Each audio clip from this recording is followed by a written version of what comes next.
Hey everyone, it's James Lambert, the motivational coach and speaker. I went from headlocks to hugs. I still embrace people, just now in a more positive way. So, as you may or may not know, I'm a huge fan of language and structure, communication, how I can best be understood and how I can understand others better. And this is obviously very valuable in my various roles as a mentor, life and business coach, as an author, also as a personal trainer, as well as a motivational speaker. So, I wanted to talk about today. It's something called a universal quantifier, and they're two big words that really just are like blanket statements. We've all heard them, and I know I used to use them quite a lot. So, for example, oh, you're always late. Always?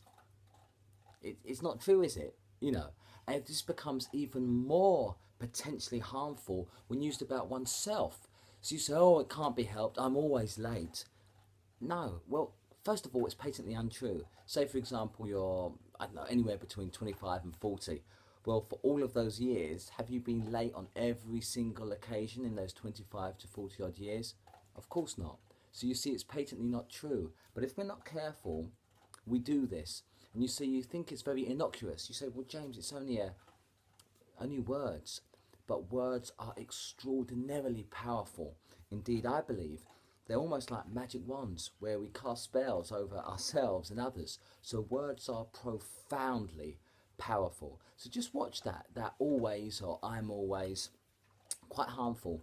Also, what I notice comes up, particularly with personal training or seeking any kind of change, any kind of positive transformation.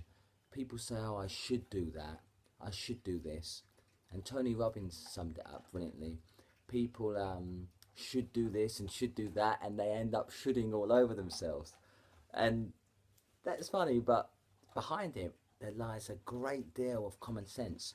Because, of course, should, it brings up that very word, a whole lot of guilt. Now, guilt is a very unattractive, potentially unhelpful statement and emotion. So wouldn't it be far better to say, again, language and the importance of it, I could do that, I could lose weight, I could. See, it's a much more hopeful. Just try it on for yourself. Your body even feels different. I must do that, I should do that.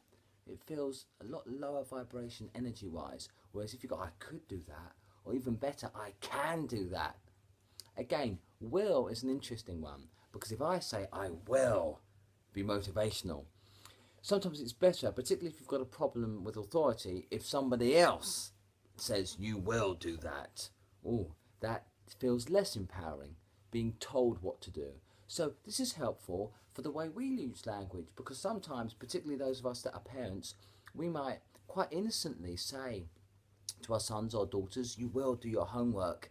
And of course that promotes resistance, where you could do that now, or let's crack on with that. You see, the language, the way in which you term something, it's so vitally important. So I just wanted to leave you with those things. So again, the universal quantifier is not always saying, oh, I'm always like that, because of course that person isn't always anything.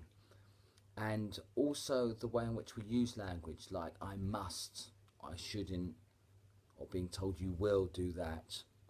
Just look at your language and the way you structure it and drop it into your everyday lives.